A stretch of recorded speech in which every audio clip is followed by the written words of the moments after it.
Hey guys, welcome to another episode of Eating While Broke. I'm your host, Coline Witt, and today we have very special guest, Blake Van Putten in the building. Did I say that right? You did, yeah. I did say that right.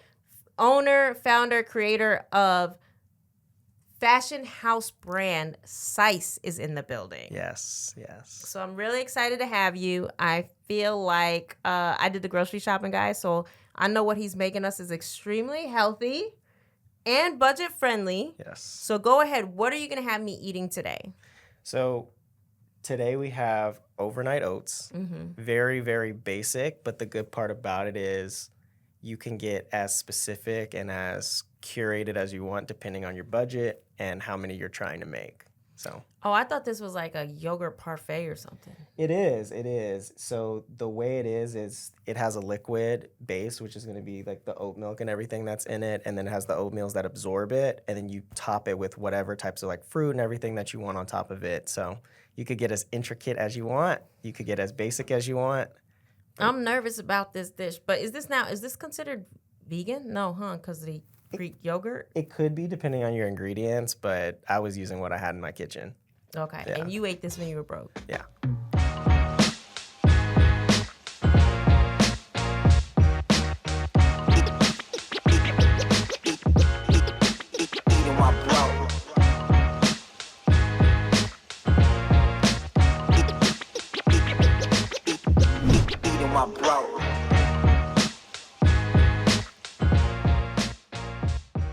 See, I was like talking smack when I was buying this. I was actually shopping with my dad, and I was like, I call bullshit. He was eating this out of mason jars. Like, come on, man. But then I was driving, and I was like, technically it could be considered broke because your oats, your honey, your chai seeds, they're the staple, right? Yeah.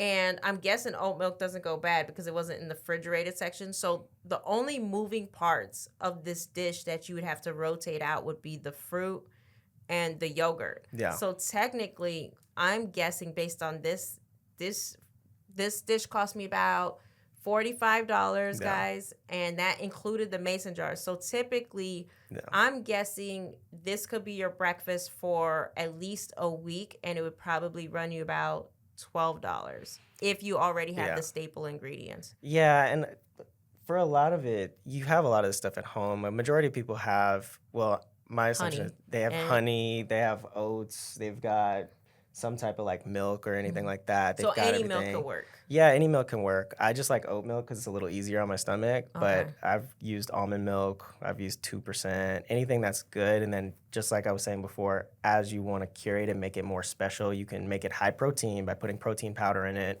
You can add a lot of stuff. And then mason jars, you could just get them from like the dollar store. The fruits are nice to have. Dollar store? Yeah, you could get everything pretty much guys, except, this is an affordable, healthy dish. All right, but when you make these at home, do you make them like on the spot, like when you're making cereal, or do you like have these in your fridge? Why the mason jar? So the mason jar is good because it kind of ferments it, right?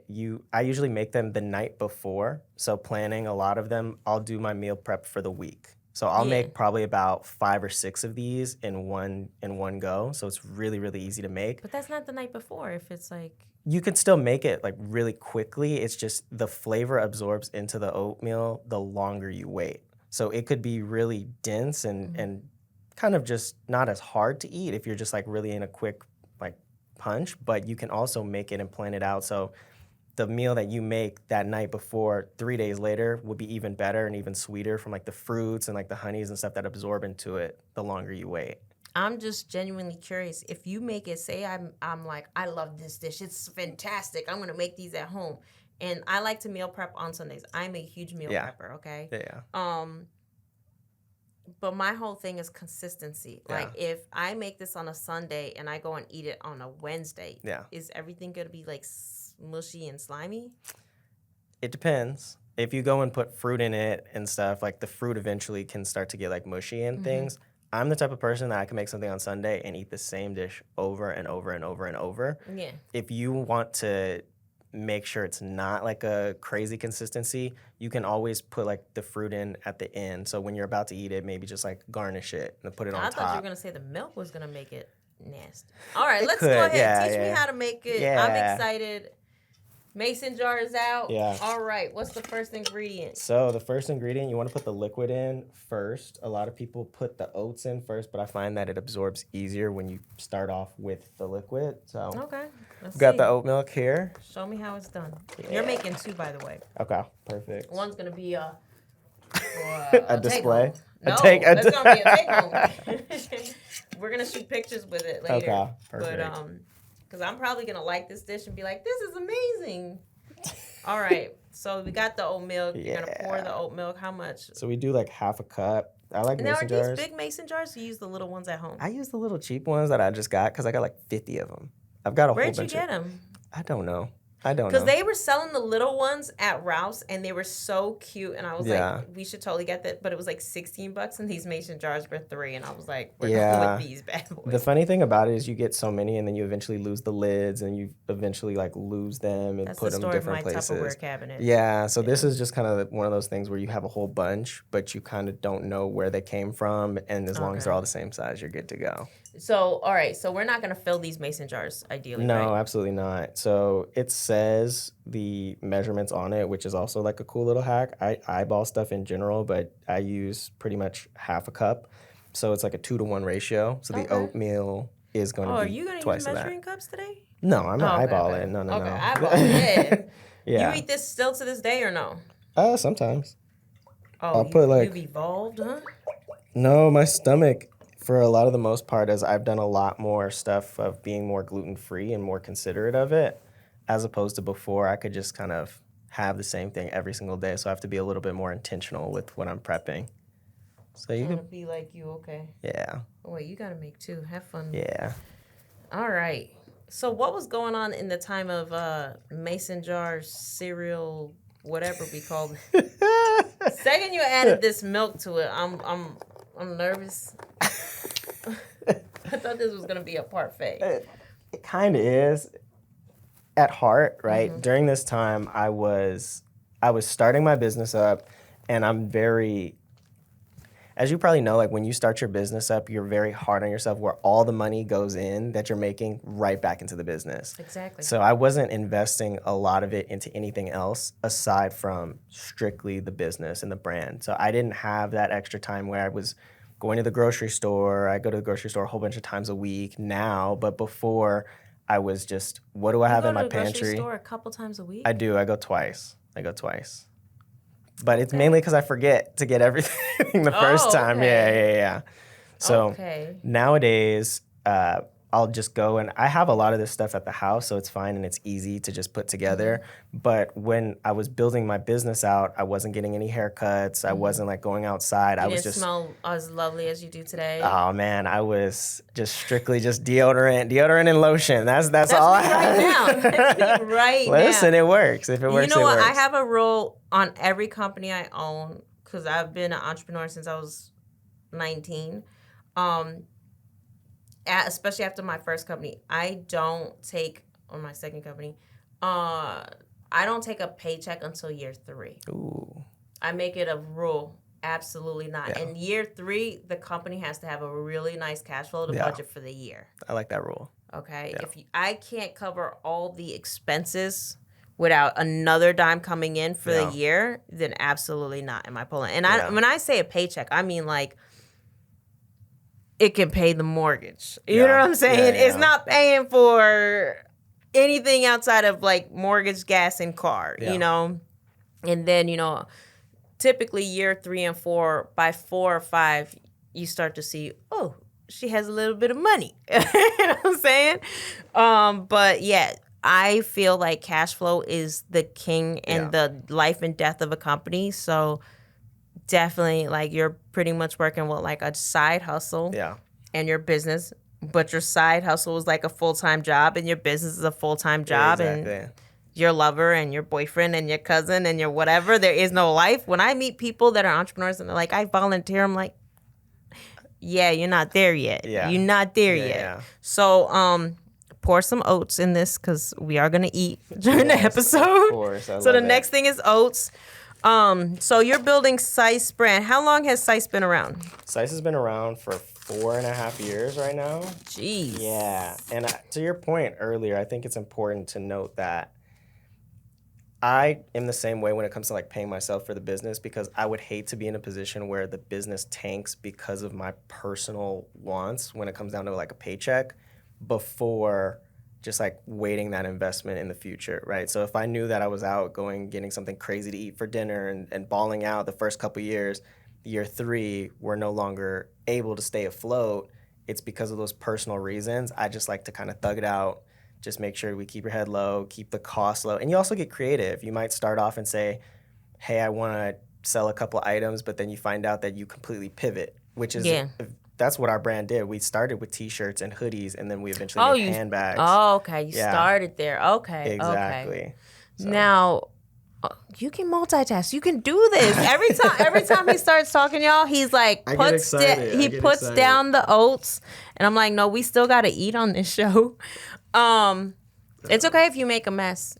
I end up being, I'm like I clean the kitchens, I do the groceries, I wash the fruit. You got it.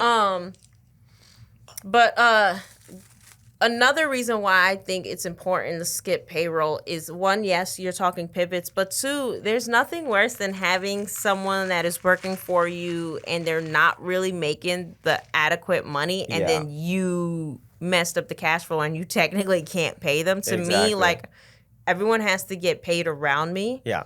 And I don't want to mess around, because chances are in the beginning when they're starting out, they're not making the type of money that, you know, they're worth. So you have to be a very good employer. You have to be extremely, you know, gentle, but you also got to make sure that when they ask for their money, like, it's in their pockets. Yeah. Immediately. Yeah. That's the difference between them being like, yeah, I guess I'll make a couple bucks, and man, he ain't paid me in 2 weeks. Forget him, you know? Yeah. There's never been a position where people have asked to be paid for me. So I always make it a rule and a point that you never have to ask me like, hey, so what's up with the money? You'll know ahead of time before working with me at all, because I know that people translate that to their work, right? Yeah. Where if, like, I don't get paid enough to do this and anything like that, is nobody will ever say that working with me, is because we will make sure that you're taken care of, and anything, the expectations are up front. Yeah. And I'm also the type of person that's like, if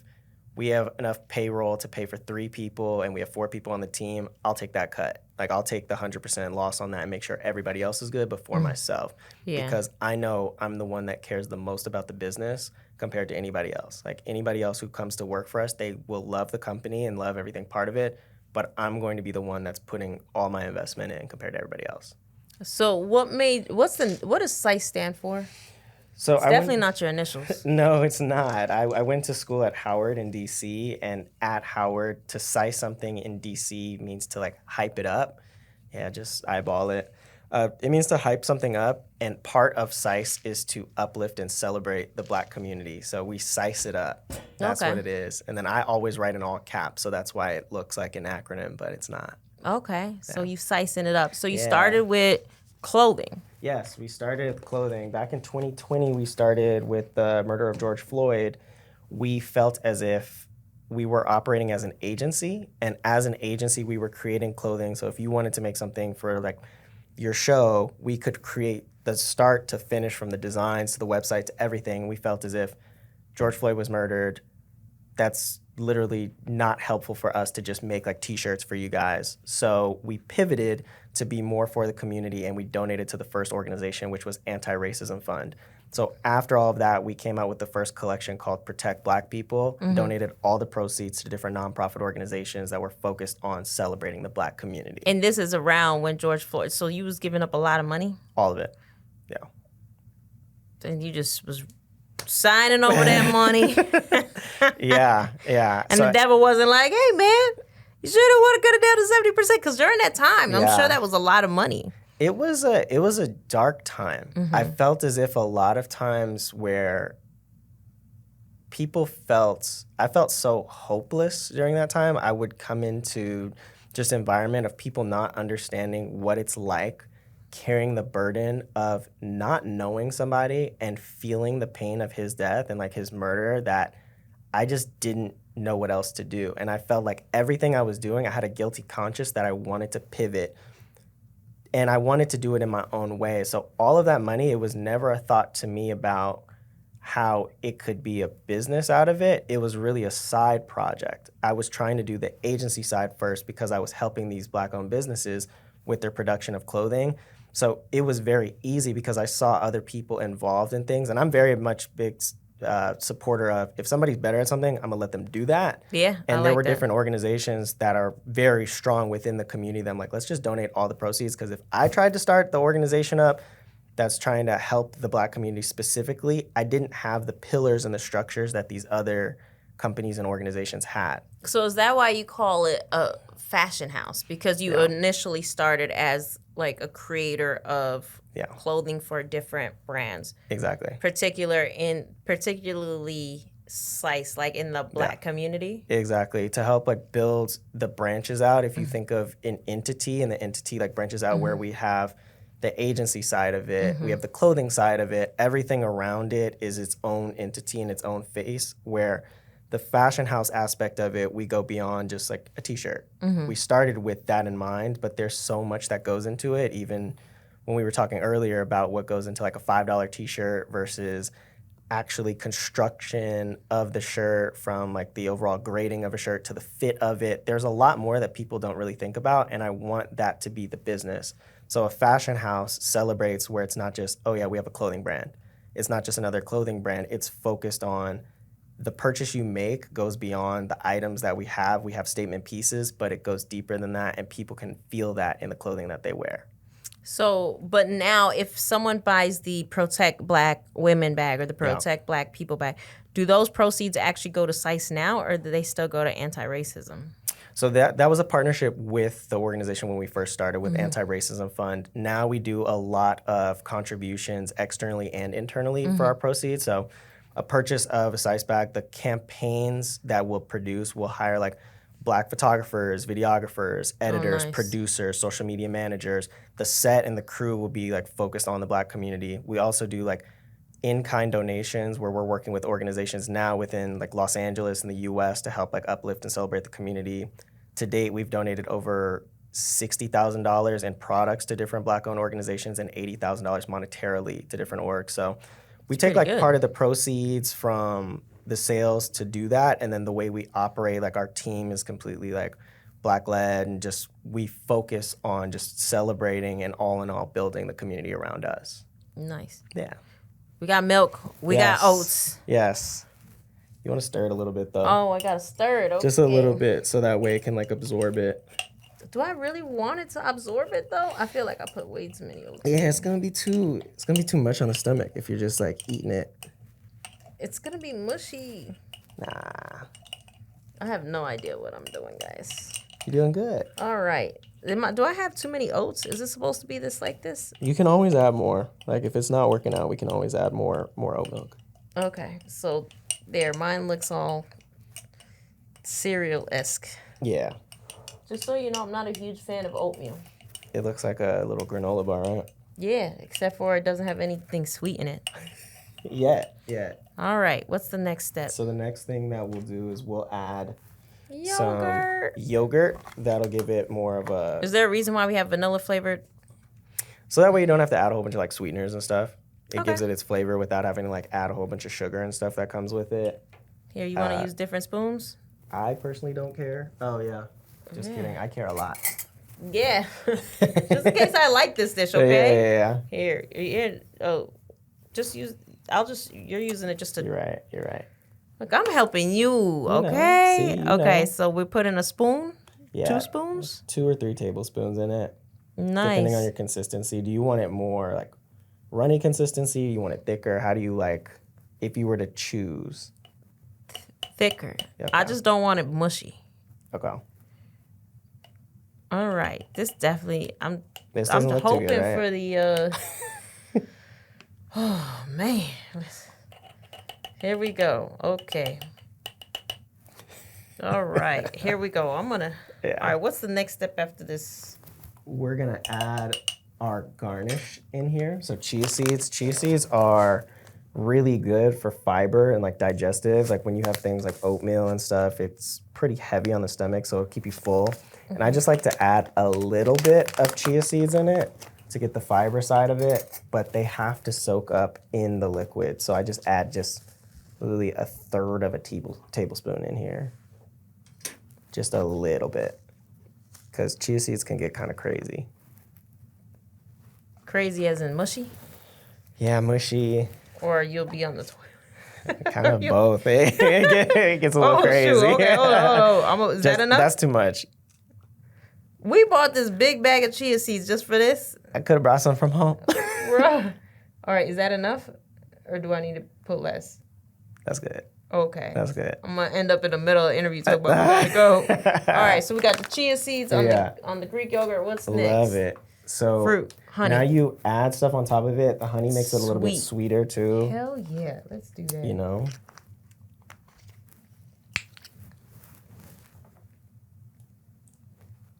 He better put a lot. I'm joking. I mean, that's not even mine. Who knows? I know the one with the least is probably going to be yours. Mine, I'm going to treat it like it's syrup. Here we go. I love it. And then mix it. Just make sure that consistency. Oh, you got to mix it all throughout? No. It's just mine doesn't look too good right now. So. Why? I just don't like the way it looks. It doesn't look right? This one doesn't. This one looks fine. Yours looks good too. Why don't you eat the one that looks fine then? You gotta give chia seeds some time. Otherwise, it's gonna be like too hard on your stomach. You keep saying hard on your stomach. You're making me nervous. Well, chia seeds like absorb with the consistency and texture that they have with it. So when you put chia seeds into these different, just a little bit. But chia seeds also absorb to about like 10 times the size of it. So you don't want to just be like crunching on them. It's not supposed to be all that. I'd rather crunch than slickery slick.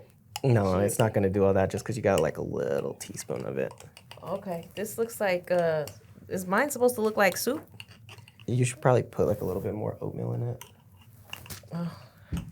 All right, guys, so when you're making it at home, it's not supposed to look too soupy. All right, when do we add the fruit? That's the last step, to be honest. So that's right now. Thank God. All right, there. I low-key just want to...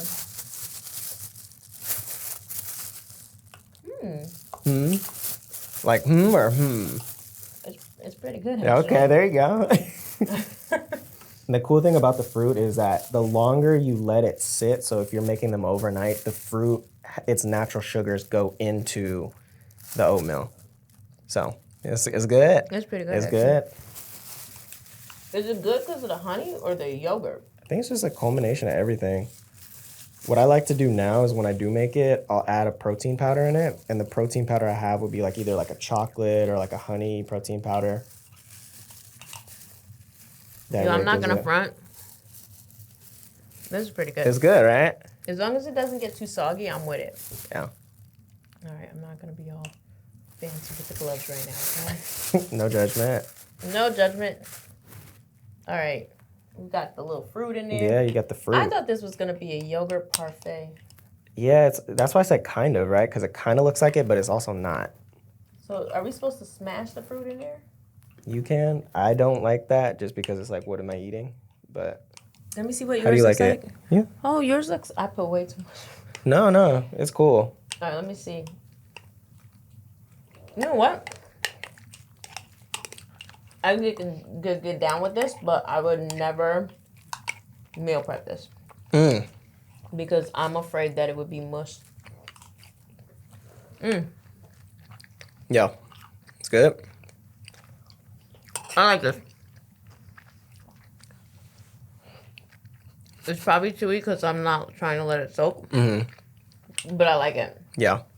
As long as the consistency is more like this, because I promise you, I feel like in a couple hours, this will be mush. And then you can always add more oatmeal, just kind of how you had a lot going on earlier, but you add more so it's not too much. If you're prepping it in the morning or you're doing it on the go, you can maybe do like half of it and then mix it so it's like maybe like half of it might be a little bit more soggy compared to like half of it is not as much. If I get in the bottom, is it going to be really soggy? I don't think so.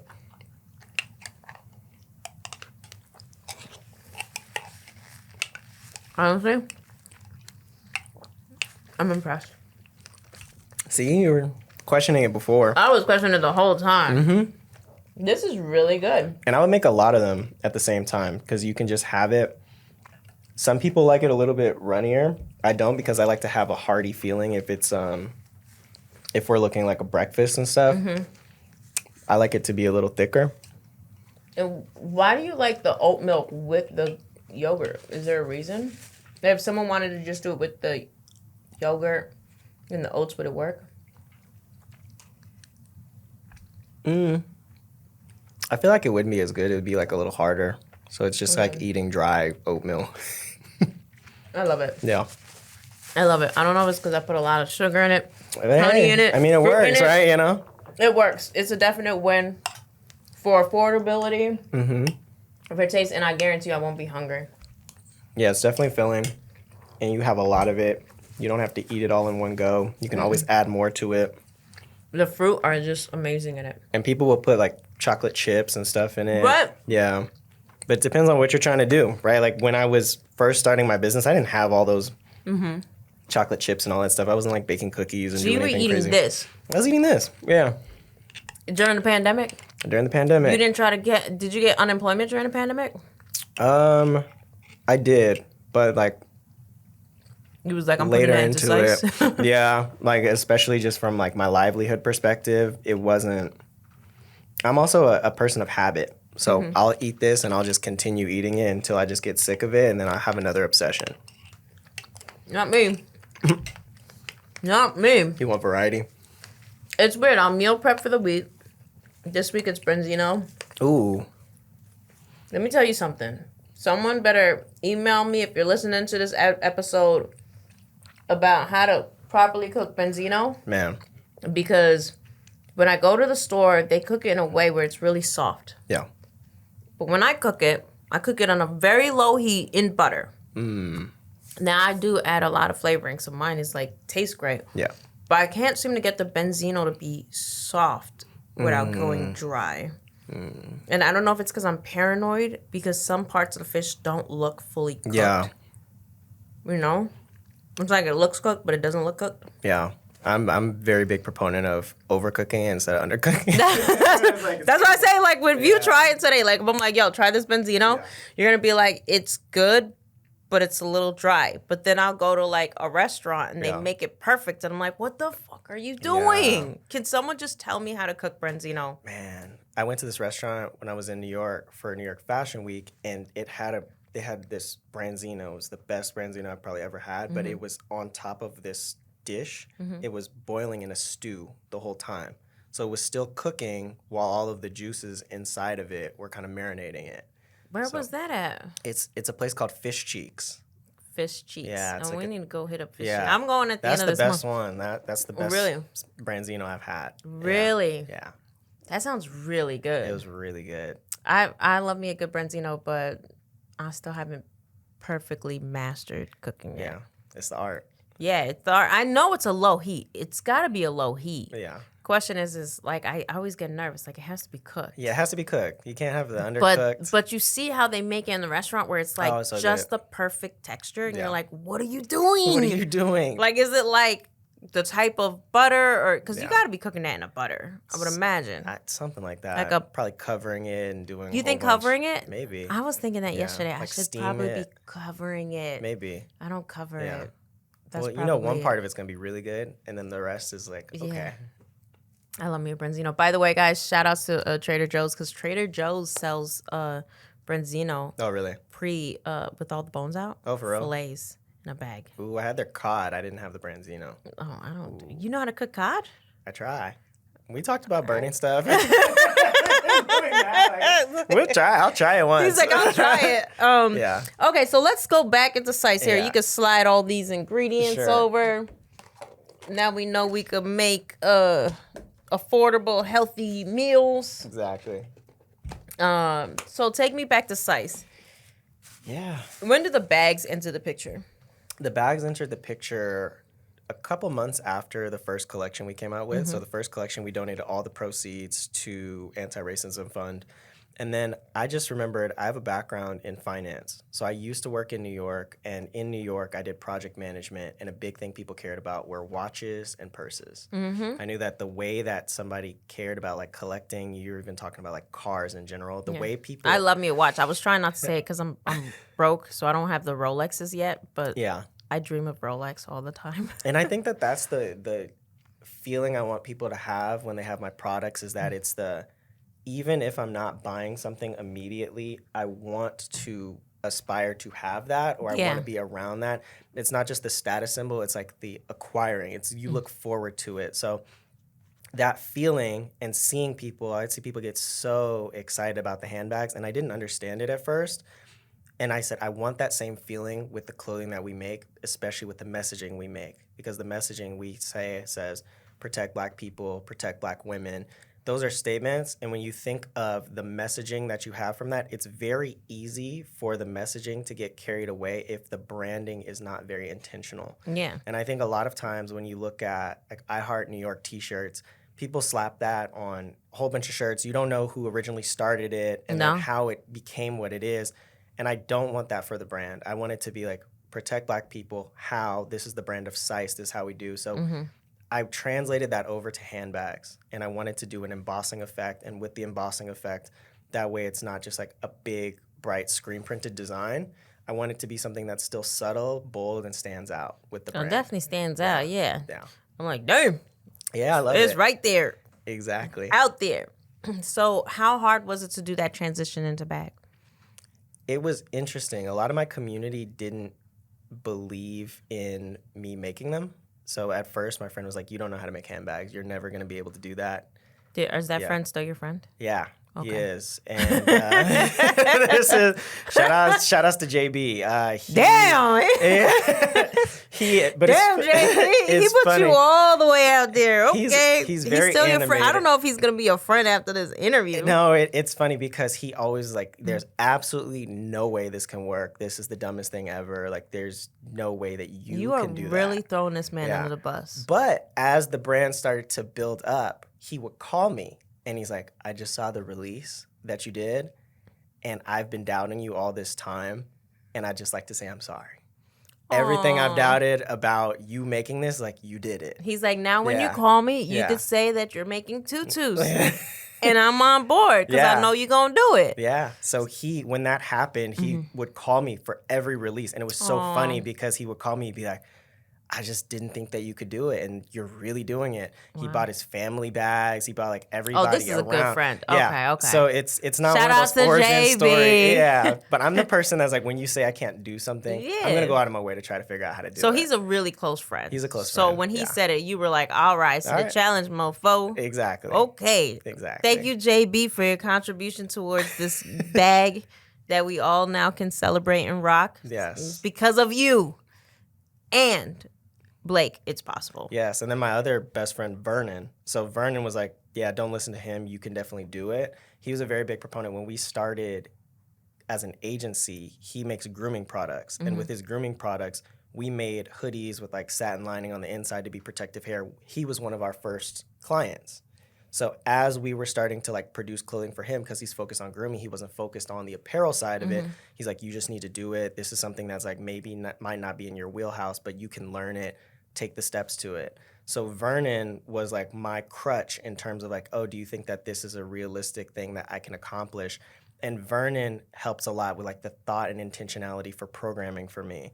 So my community has been like, even if it was like a form of doubt, that form of doubt has been a pillar to the success and the growth around, instead of it being like people behind my back saying that you can't do it and wanting me to fail. It's more so like saying that this is a challenge, you can overcome it, but there are requirements to be able to do that. So I'm very thankful for the people that are around me. Well, they also sound very much like, because you have the guys that are like, you can't do this, and they're like, whatever. But when he calls and he says like, hey, wow, you did it, and I'm not only gonna, just be like shout outs, I'm gonna buy it from my family and friends. Like, oh yeah, that's a really good. Yeah. It sounds like you have a good set of friends. Yeah, and the community, I wouldn't be anything without the community around us. So not only my friends, my family, the people who I don't know were the people that launched and got the business to where it is. So without them, when we were originally starting to advertise, we couldn't advertise because of the presidential election in 2020. Anything that's considered a political message was paused. It was illegal to promote any type of political statements, so we couldn't do any type of paid advertisement on Facebook, Google, Instagram. You couldn't do anything like that. So everything had to be I didn't organic. even know that was a rule. It was started back in September of 2020, I believe, and it was supposed to only go through the election, but they pushed it all the way from September up until, I believe, March or April of 2021. And these are like social media. This is like Facebook, Instagram. This is the start of everything for the brand. So our brand was all social media. So if you were focused on that and you're focused on paid advertisement, it would have killed our business. So the community around us was really like, we're promoting you, the word of mouth. We had a lot of celebrities wearing our items. Without asking them to do it, they were just part of the community that built us. And it's funny because the original start of it was for the community, but the community was the backbone to actually help us thrive as a business. You got to clarify when you say community, because it sounds like I don't know what you're talking about when you say that.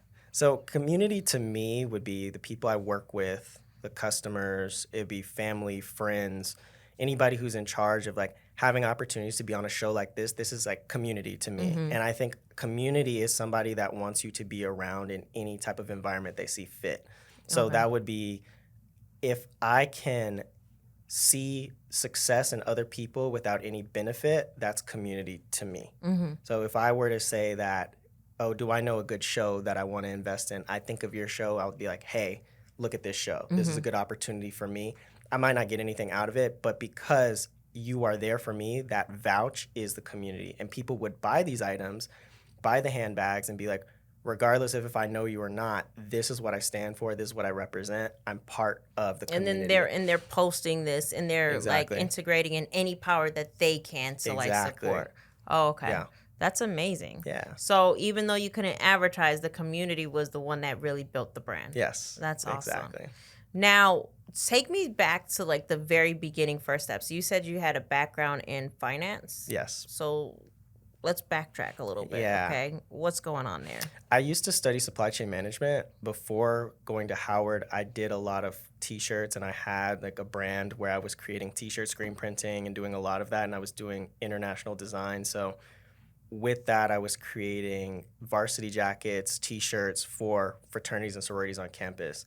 I wanted to figure out what the business side of it was, so I wanted to take a job on Wall Street, and that's when I did project management under financial institution groups, which in itself, like, give me an example of financial institution groups. So like a credit rating agency will issue a bond for a company if they're able to secure like a loan or like a large amount of money. It rates the likelihood of them paying them back or not.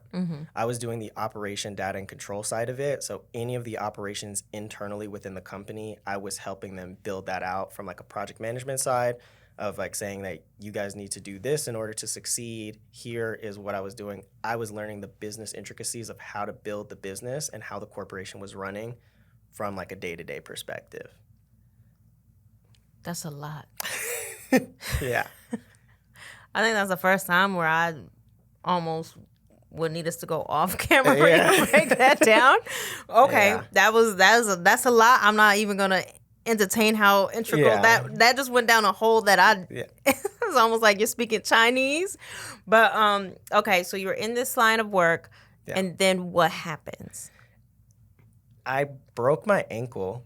I was at a rollerblading birthday party, and I thought I was better than what I was. You've seen Roll Bounce, right? So I'm having the time of my life. I used to play hockey as a kid. All of a sudden, I am just getting too conceited. I'm going around the rink doing like 360s and all that, and I fell back, clipped my ankle, broke my ankle. I mean, I would have been mortified. It was crazy. Yeah. So I ended up calling an Uber to the hospital, and they're like, yeah, you broke it really bad. You need to have surgery on your ankle. And I remember I'm like, oh, I don't have time for this. I flew from New York to LA to go to have surgery on my ankle. My mom had knee replacement surgery, and I took care of her. So I was like, I'll just go to the same place that she went to have the surgery that comes with it. And I just remembered how happy I was being back in LA, because everything I described to you was exactly how it felt working in that office. It was just very structured. It's confusing. What am I doing on a day-to-day basis? Yeah. My habits were very like New York. Every single day was very repetitive. And I remember that when I had surgery, it's fun to come back and visit. I love coming back to visit New York, but I'm glad that I moved. Like, I'm glad that chapter has So you went all the way home to do the surgery. To have the surgery. And what's your job saying at the time? I don't know, because I sent an email. I said, broke my ankle, going to LA to have surgery. I'll be back. And they were like, oh, it's cool. Probably not, but because at the time it wasn't popular to work remote. Mm-hmm. So this is before COVID. This was before COVID. And I was saying that, hey, I should do a remote role. They're like, that's never going to work. Mm-hmm. That's never going to work, anything like that. I was like, okay, so I'll be back. You got fired. No, I didn't. You didn't? So I didn't. I'm like, okay, cool. I'll come back. So after I healed, I flew back to New York, and I was like, okay, well, I was really happy in LA. Do you think I could do remote? And they're like, probably not. I don't see how that could work in the foreseeable future. So I said, okay, well, I really want to pursue for my own happiness, like clothing and production and apparel. I put in a month's worth of notice before I left my job. So normally you literally told them that? Yeah. You said, so I want to go do this. Yeah. So you got 4 weeks to figure it out. Exactly. I'll train whoever. Yeah, because normally people will give like 2 weeks, or even if company's very confidential, if you tell somebody you're about to leave, they'll kick you out that same day. Yeah. Depending on the company. So they valued you. Clearly. They did. You broke your ankle. You were like, I'm going to LA to surgery. They're like, there's New York hospitals all over. Yeah. Okay. And then being in LA, I just felt really happy. And I didn't think about LA is just so great because I could do everything. I was sitting at home, eating better. You can't eat pizza over there. There's no good Chinese, but okay. There's good Chinese here. There's good Chinese food here. There's a couple, not. After the interview, tell us where it's at. Yeah, they're my spots. I'll tell you after. I'll tell you. Yeah. So comparable. It's comparable. No. It's not as good, but it's comparable. It is comparable. Like, you can't get that. Okay. Yeah. So you're eating, oats and stuff in LA. Got it. The upgrade, right? Yeah. So going from the job of that, it was a complete change. And because it's a complete change, that I didn't have a job, I didn't have anything like that. I had my family back home. I wasn't making the income I was making in New York. Yeah. So I had resources that I could always fall back on. I'm very privileged to have that. But I didn't have it to just be like, you know what, we're going to get a haircut every single week. Yeah. So did you move back with your mom? I moved back in with my mom. Oh, yeah. Shoot. I moved back in with my mom, and my mom didn't know what I was doing. She's like, what do you do for a living? I was like, I'm trying to figure it out. She's like, so you went, showed up to work, gave them a month notice, and I'm the fallback? Was she kind of like that? I was like, I'm going to send all my stuff back home. She's like, what do you mean? What do you mean? I go, yeah, I started shipping the stuff back. She's like, I already moved into your room. Yeah, she decorated it. It was like a little area that her friends would get together. So I didn't have a room for probably about 6 months when I moved back, because she didn't believe I was trying to move back. She's like, it's nuts that you're trying to come back to pursue what you're trying to do. She didn't want you to come back. She didn't. She was saying it subliminally, like, yo, you really ain't gotta come back here. I don't have anything for you. Yeah. So I was there, and you forced it. You forced it. I told her the stuff was on the way. The stuff was on the way. Okay. And it's was she trying to tax you, like, rent wise? Like, okay, you come back here, you gonna put in on these bills? No, because I would give her money before she asked. Oh. Okay. And that, just like I was saying before, I like it's your style. The payroll is like, let's get it over with before people feel as if you're taking advantage of them. Yeah. And that's like the biggest advice I give to anybody is like, put those expectations up front. And I told her, it's like, it never surprised her that I was moving back. Like, I never blindsided her. She may not have wanted it, but I moved back. You're throwing JP. You're throwing your mom under the bus, but go on. So my mom. You're going to tell, I know this story is going to end great with your mom. It's going to be great. So my mom never knew what I did, and I was creating clothing for all these different businesses. And as it started to get larger and larger, I helped design my grandmother's obituary. I did like all the design for it, because originally just standard obituaries, they put the wings on people and it's like the background. It looks kind of crazy. So I was like, let me redo everything. And that's when she understood the branding side of it. But go back before you get to the obituary, respectfully. Yeah. You said you were doing this for other brands. You move here yes. from finance. Yes. You don't have... I don't have anybody. So how are you picking up these brands? Just word of mouth. I'd reach out to people and pitch these ideas. And I think that was like a pivot point for me, is because a company like a grooming company does not make apparel. So what'd you call, you were going through a not the yellow pages, obviously. Who were you calling? Like, what was your mindset? I'm going to land at home. I'm going to call oatmeal companies. Like, what? Yeah. I want to know exactly what that plan was. Like, you fly in. Your mom's like, he's crazy. Hopefully he leaves in a week. You're sitting at home. You're like, I know I'm going to do this fashion brand. Yeah. What are your exact next steps? I just started reaching out to anybody I knew who had a company or anybody who had an idea for a company, and I just started talking to people, and you get creative. When the first couple years of my business, I'd make T-shirts for this brand. I would make hoodies for this brand. I would call somebody and say, hey, have you thought about making a clothing brand? They're like, no, I haven't. Oh, well, I made designs for you. I make the designs for them, and then if it works, it works. If it doesn't, it doesn't.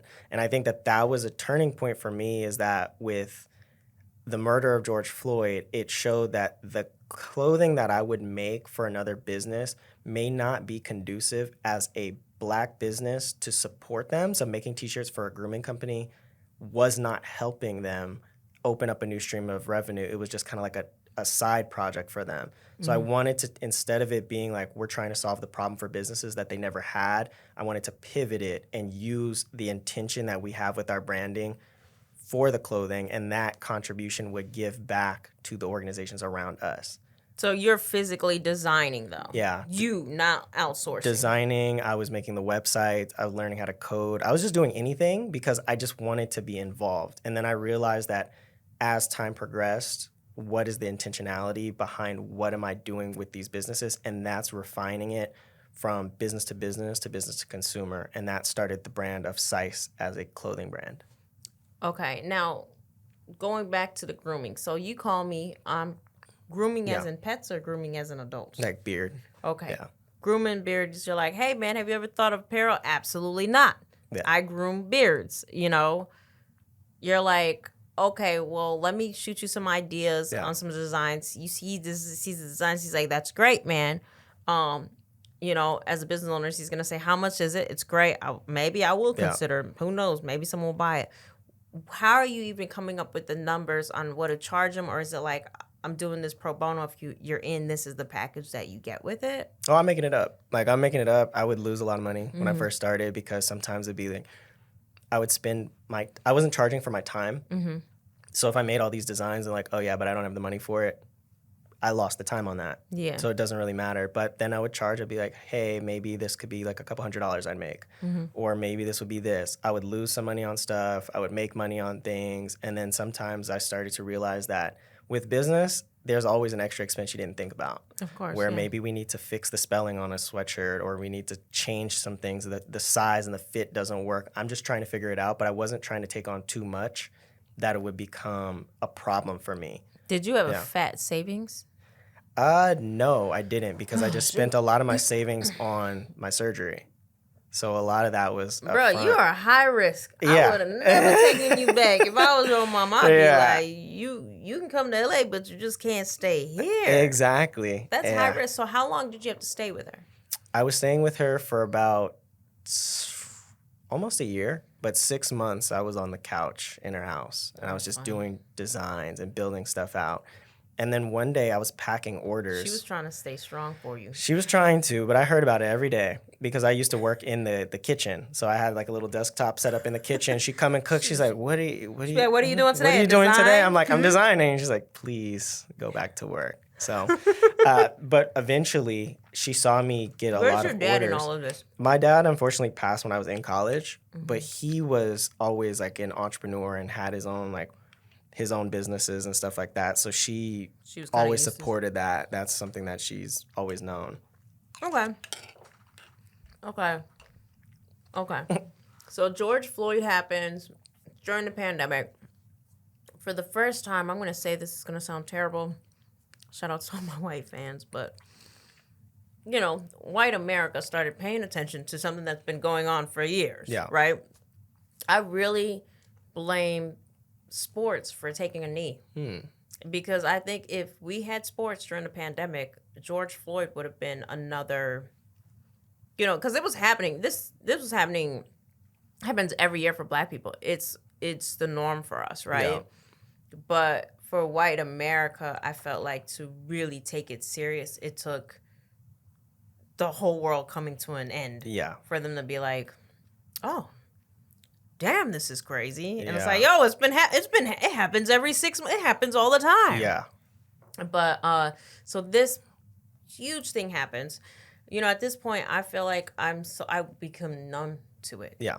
For me, I was just like, look, they catch these police doing everything on camera. Yeah. And they still get acquitted. So in my mind, it's just like I am numb. That's just where I was at. I was numb. Yeah. I was more dealing with how we're gonna survive this pandemic. Exactly. But you took it personal. And so what was your next step?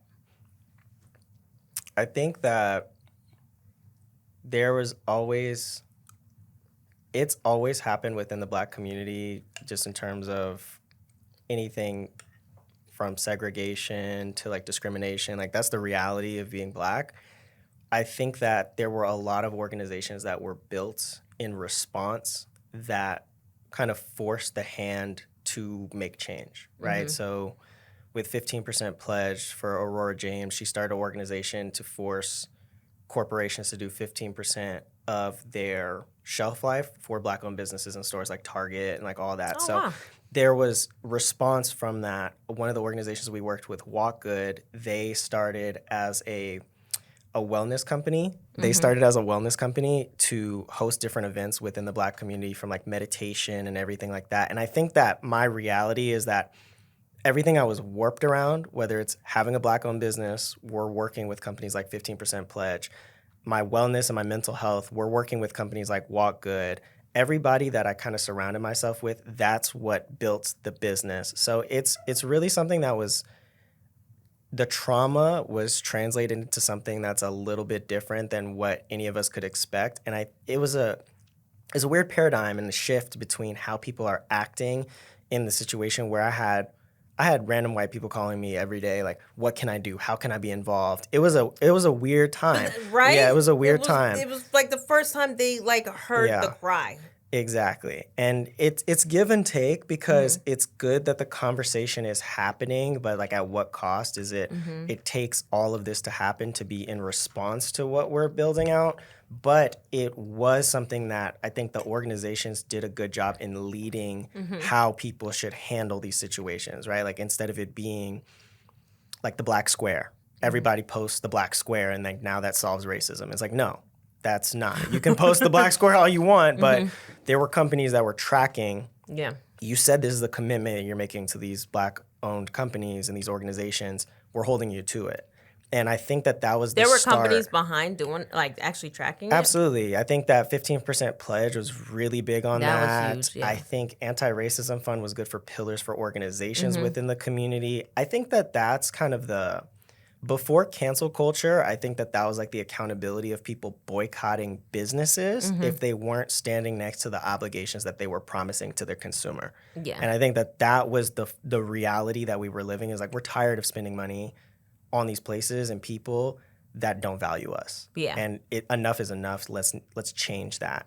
Yeah. And I think it translates back to when people start to see it as a regular, where people aren't talking about this as much as they used to a couple years ago, but people are still having the conversation. And I think having the opportunities and educational resources, that is what controls where people will be in the world. You know? Yeah. Wow, that's interesting. Yeah, I remember after Black Lives Movement, I saw a lot of corporations step up, and it was like bittersweet, because it was like, damn, it took all this, but thank God, you know. Yeah. But it was also like, why did it take all this? And to see that change is still in effect in 2024, I'm thankful. Yeah. You know, I'm thankful I could walk into Target or any store and, you know, see Black-owned brands, you know, making headway. Brands that, you know, were mainly online or boutique-y are now getting picked up by major chains. Huge, huge deal. I know Afro Unicorn, shout out to them. They had the license, at first, like, licensed character in a major retailer, you know?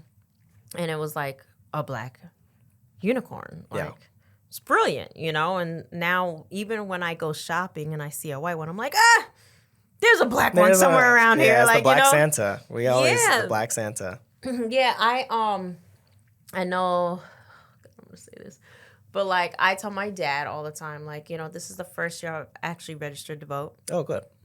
Ever. Matter of fact, I thought I was voting, and then I was talking to Tony Carden's wife, it was congressman, and I was like calling her about Kamala Harris, and I was like, yeah, I'm voting this year. She was like, yeah, did you register? I was like, what's that? She's like, maybe you're just calling so you can learn how to register to vote. And she like sat on the phone and helped me register. Yeah. And luckily she was like, do a register by mail. And she was right, because I'm going to be in New York. Oh, okay. So good. I was like, thank God she helped me with it. But I told my dad, this is intentional. I'm specifically voting for Kamala, and I'm not afraid to say it because she's a black woman. Yeah. Now, if she was out here murdering kids and all that, you know, I would be like, okay. But I'm not going to get to anything past it's about damn time. Yeah. My daughter or myself can say, like, my daughter can be like, you know, I want to be president. I'll be like, yeah, you know, yes, you can. And here's an example. And I was even telling her the other day, if you become president, forget it. I'm in heaven as an adult. Yeah. Like, forget it. Like, if that ends up being the case, girl, there is no greater gift you can give me, you know? And she's only 3. Yeah. But I only believe in it now because of Kamala. Yeah, I think the resources and opportunity of people around you was not a thing that we had, where being the first black president was like a dream as a kid that you would say that's adorable, but it was not a reality that people were really facing. Yeah. And I think that now, as the world is starting to have figures that are standing and sitting in that presence of it, the change is coming for sure. And I think that representation and resources really matter a lot. So like for you, you've never voted before. You could have had the resources to vote, but the resources weren't enough to provide you with reason to be like, here's a reason why I'm actually going to vote. Yeah. And I think that that's the same thing, especially like the community that we're in, is that things have to be set up properly, but they also have to be set up properly for you specifically. Yeah. And I think a lot of times when it comes down to like voter registration, for me, it's like I've registered to vote, like I've voted several times. My journey compared to like somebody I'm in class with or I'm sitting next to can be completely different, because my reality is like, the neighborhood I grew up with, like everybody went to go vote on this special day. Everybody had like a I voted sticker. Like that's my reality. And sometimes some people just don't. Like I even have people in my family that are like, they don't prioritize things the same way.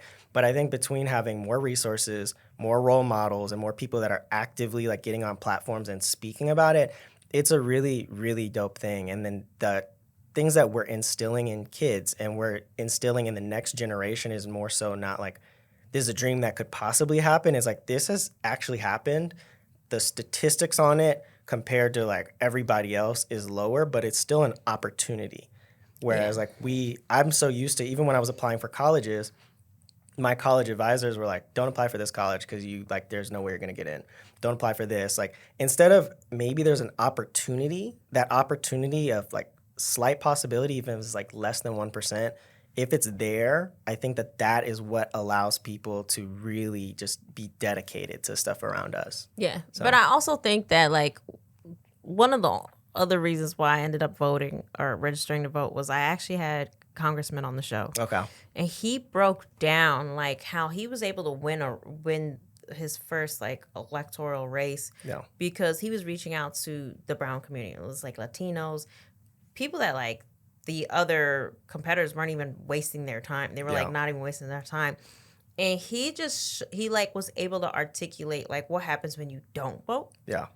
And like the damage that can happen and what happens when you do. But he was very much able to articulate like how the government is run when you sit silent. Yeah. And I think there just really isn't enough education for those that are like, nobody listens to us. Like that's so out of there. I'm trying to figure out how to put groceries on my table. Like, but I feel like from the millennials on up, they more care about like what's the brand's mission and purpose and who do they support when they purchase. I be honest, I'm much like if I see what I like, I buy. Yeah. You know, mission or no mission, as long as you're not harming You know, Yeah. sounds terrible, but it's just That's your moral compass. saying like, And I think that there's like an opportunity cost, right? Like, so Yeah. somebody might be like, I don't buy any fast fashion.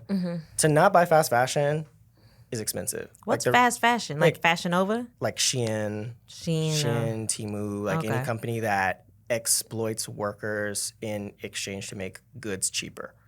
Right? That's Like, what they do? or yeah, for sure.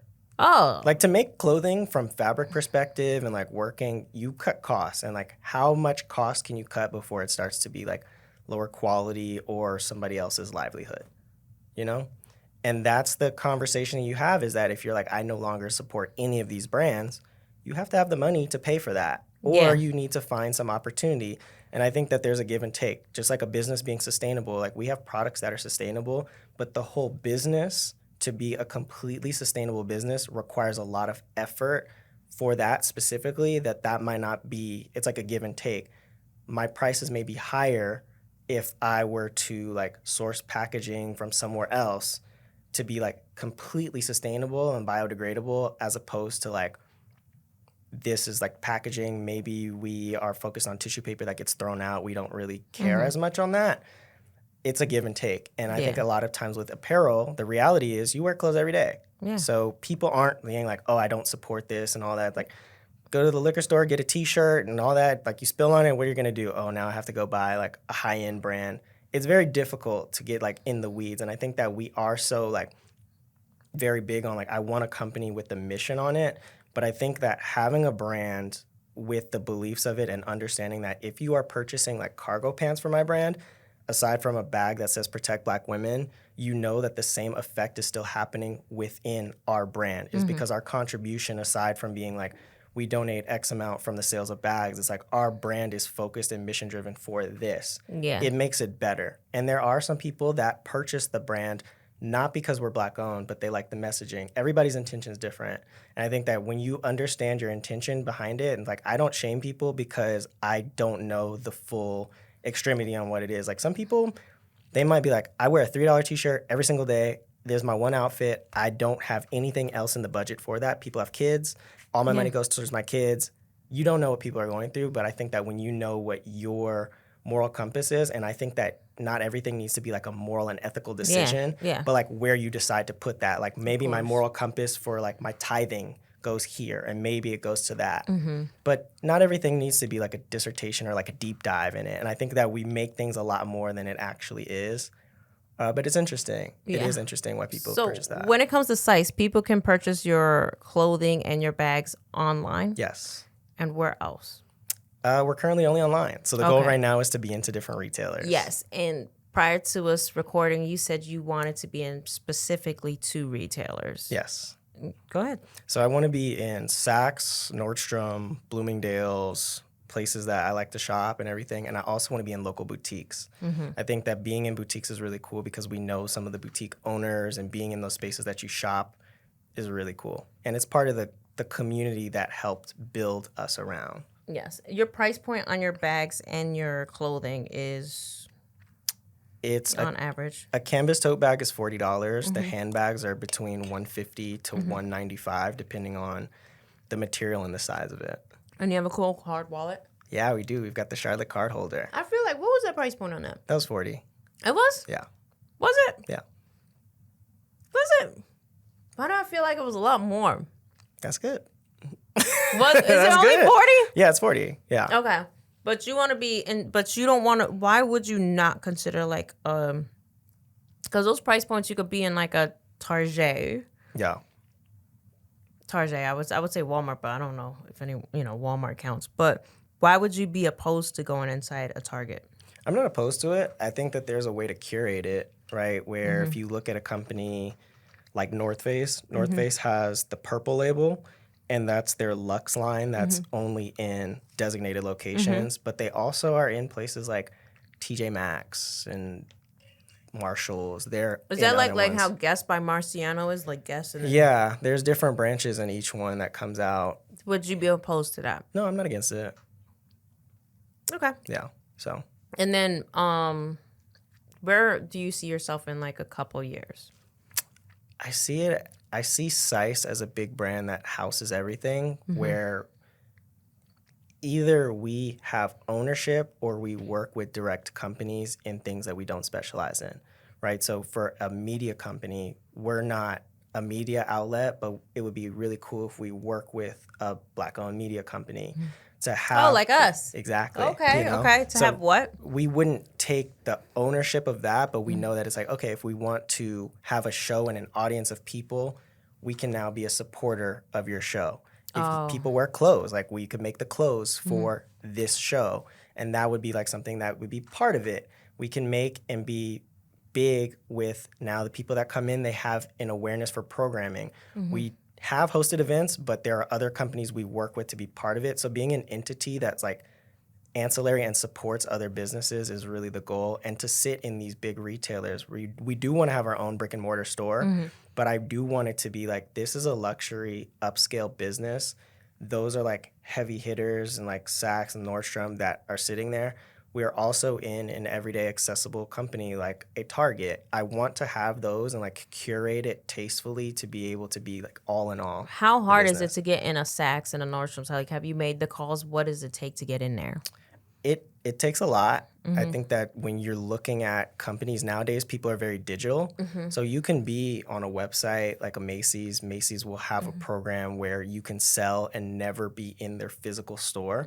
You could be on like Macy's.com. That's awesome. Yeah, it's a good opportunity, but the curation piece of where it sits on the floor, if you were in store, is also different. So on Macy's.com, when you see all of the listings on Macy's, Macy's has like tens of thousands of items online.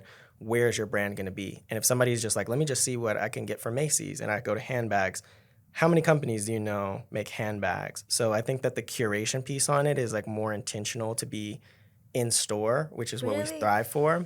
But you're so good at online. And like, even when I shop at Macy's, which I rarely do now because the ride takes all my money, but I usually will type in, like, if I type in shoes, I'll be like booties, and then it'll be like price point, this dollar amount to this dollar amount. So I do like that about Macy's. So like if CISE was in Macy's, I would just be like handbags, this price point. Yeah. You know, and then obviously I always go over that budget because sometimes the nicer bags are more or whatever. But I do think that like if everything's going online, because I can't even remember the last time I like walked in a Macy's. Yeah. Well, every once in a while I do for the shoes, you know, because shoes, you know, every girl's addiction. But for the most part, like I would. So if you had an opportunity to be on Macy's, would you be like, eh? No, I'm open to it. I think that we're not too good for any opportunity. I think it just needs to make sense as an opportunity for the business. And then, but how do you get into the stores? Like, who are you calling? Or have you made the calls? We've made calls and we're in conversations with different companies, but there will either be like a buyer for the specific department. So CISE could be a brand inside a place like a Macy's, but it might be CISE handbags, not the apparel. And it depends on like your strength as a business. And it also depends on like a buying calendar. If we have, right now it's fall, if we're selling a whole bunch of like tank tops and stuff right now, people in New York are probably not going to buy tank tops. So from a buying perspective, listing it online as opposed to in store are two different beasts. So it just depends on like how we're going to be. But I think that accessibility should be open to everybody. You go online and you purchase stuff online. I buy all my stuff online, or I like occasionally go to the mall. My mom doesn't believe in buying anything online. She has to see old school, okay? She is, but she's part of like the clientele that purchases from me, and like her friends would purchase from it, and they have to feel the items. No matter what. So how do you sell to them? You got to be in person. We'll either do like pop-ups, we'll be in a store, or like I'll have to bring it to people. Like there's just certain things that I think that we lose, and I don't feel as if a brand were too big to do those things, right? Like my mom is spending the same amount of money that somebody else would spend on something, but she's like a loyal customer. She does not know of new brands that come out like on a consistent basis because she sticks with her consistent businesses. Yeah. She's like me in that sense, Yeah, and I want that for people where it's like, I want some people that have a whole bunch of brands. I want people that want like a culmination of Black-owned businesses. I want people that just want handbags. I want it all, and we're not too big to be in anything like that. I just think that there are certain aspirations that we have. I think that even if we're not in stores, the business will be successful. Yeah, it is successful, and it's a beautiful brand. Thank I you. particularly want to go and get the card wallet. For some strange reason, I thought it was more, and I don't know why. Maybe I was like doing too many things at the same time. Yeah. Because I do that sometimes. I'm sure because John was like, you have to get to Blake. You have to get this guy Blake. I was like, all right, John, it's not why I'm calling, but okay, send me his info. And I was like, oh yeah, we should definitely I looked at your stuff. That's right. I remember I was in Beverly Hills and I was looking at your stuff and I said, oh, his stuff is pretty amazing. Thank you. But that's a high recommendation. Yeah. It was a very high recommendation. He was like, you got to hear his story. Thank you. He worked very hard. And this is John from Hustle to Create. What's his coffee? Coffee Del Mundo. Yes. Shout out to Coffee Del Mundo. All right, tell all our listeners where we can keep up with everything CISE related. Yes, you could check us out at CISE.store, CISE.store. We're on Instagram, TikTok, Facebook. We're on everything. Yes, and if some brands or particular brands, since you are very intentional with the Black footprint, if some organizations wanted to reach out to partner or to do business with you, because it seems like CISE is very open to that, how would they get a hold of you? Send us a DM, and like our emails are connected to everything as well. So okay, yeah, perfect. Thank you so much for sharing an affordable, very healthy, and I will give you this. Like most of my jar is actually 8. Look at that. Yeah, it's really good. Cheers to this dish. I absolutely love it. Thanks for listening, y'all. Peace out.